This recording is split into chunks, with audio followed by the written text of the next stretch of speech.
Digital Harms and Restless Hearts by Zane Yi. Zane Yi, PhD, is Associate Dean for the Loma Linda University School of Religion, Loma Linda, California, United States.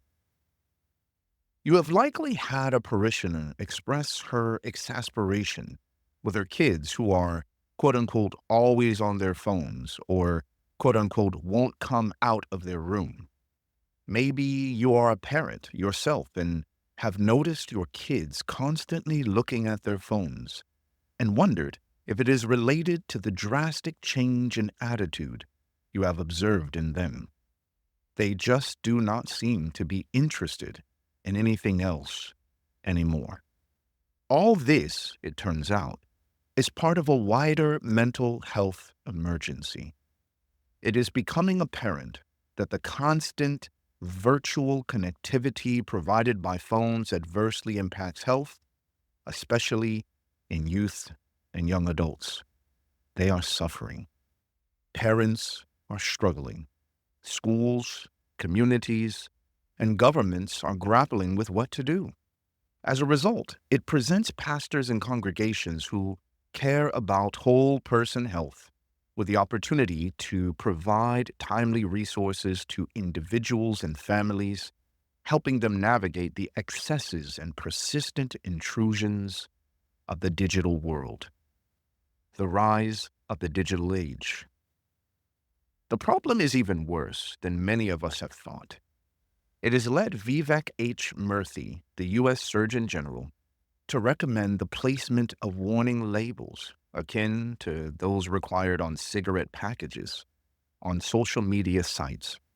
Catching many by surprise, this recommendation may have seemed to some to be an overblown reaction, but the statistics he draws on are striking, troubling, and difficult to dismiss. A drastic increase in mental illness among adolescents and young adults has occurred in the past decade or so. Since 2010, major depression in teens has increased by 150%. Anxiety and depression among college students have more than doubled, along with noticeable increases in other mental health diagnoses. Emergency room visits for self-harm have nearly tripled among 10 to 14-year-old girls, and this parallels suicide rates, which actually began to spike a few years before 2010. Such changes correspond to the advent of what sociologists refer to as the digital age. The digital age began in 2007 with the release of the iPhone. It marked a global and seismic shift in society, essentially putting the internet in everyone's pocket 24 hours a day. The development of mobile apps made profitable through advertising led to the rise of, quote unquote, the attention economy, powered by sophisticated algorithms that keep users engaged in swiping, scrolling, and clicking from one image, video, or site to the next. Another key development that occurred in 2010, one that further fueled the growth and popularity of social media apps, was the front-facing camera. That led to the trend of taking and posting quote-unquote selfies, amplifying a culture of self-promotion and constant comparison. All this combines to become a force that is difficult, if not impossible, to resist, as almost all of us have experienced.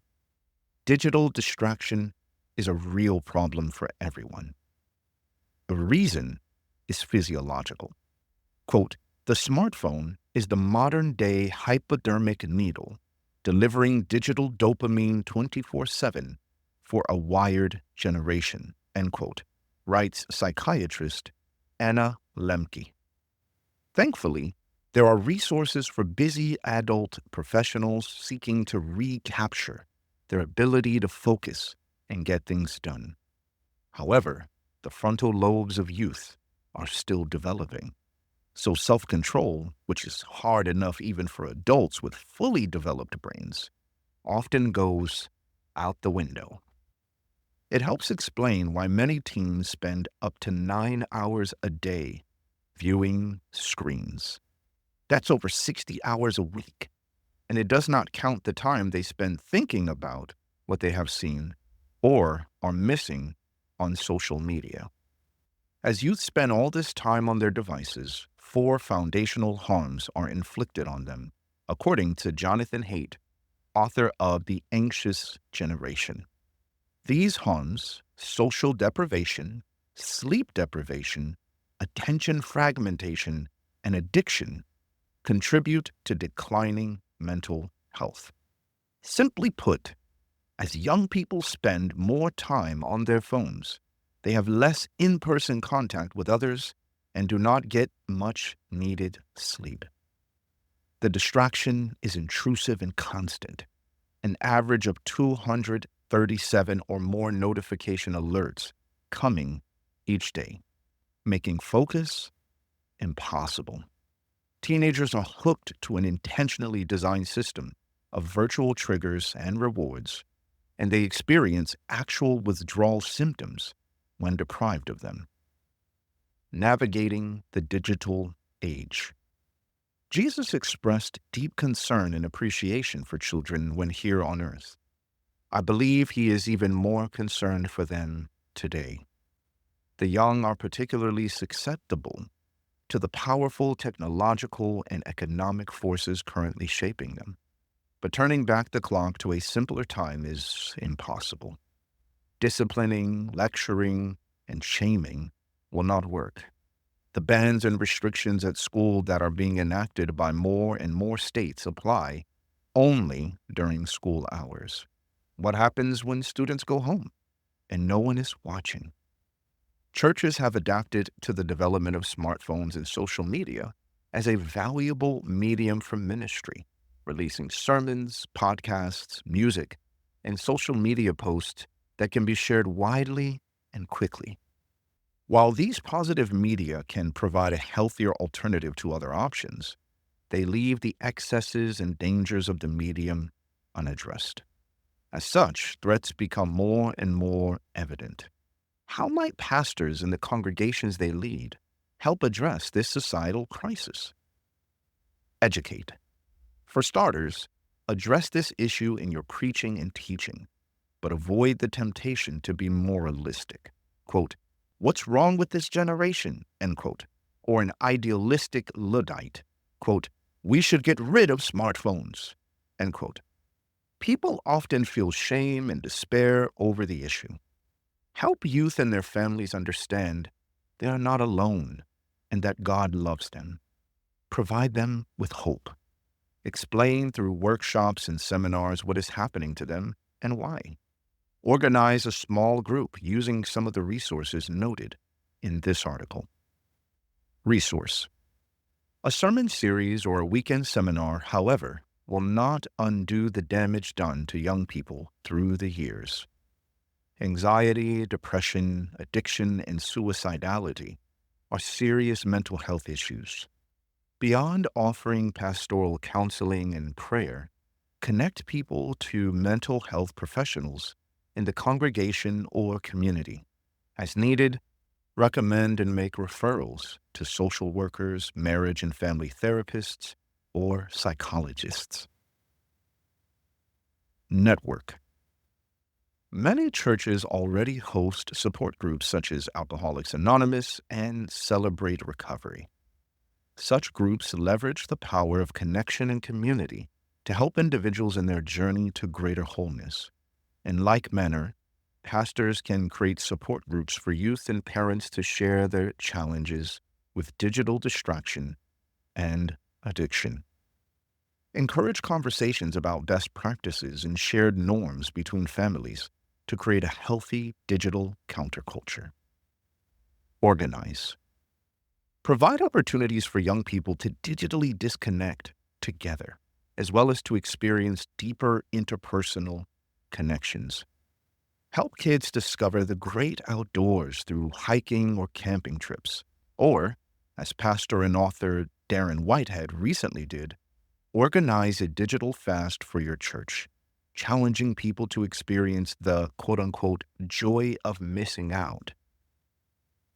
Advocate. Tech companies who know how their products impact people but are allured by advertising revenue have delayed regulating themselves, and politicians have been sluggish in passing necessary legislation. Congregations can help bridge remaining gaps by becoming one of the voices advocating for regulation in the interest of public health. Encourage parents to get involved in making a difference by advocating for balanced policies, more mental health resources, and public education. Model. Become aware of and address unhealthy digital use and habits in your own life. Incorporate healthy practices into spiritual disciplines like Sabbath observance and prayer. Then introduce them to your congregation, now based on your own experience, as an alternative to digital exhaustion. Pastor John Mark Comer, for example, shares in a winsome way how he and his family begin Sabbath each week by turning off their phones on Friday evening and together putting them away for 24 hours. He explains prayer as a way to be present in the present and to be attentive to reality rather than being constantly distracted and mentally elsewhere. Proclaim.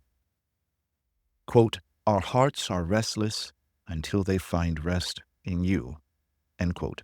Augustine once prayed.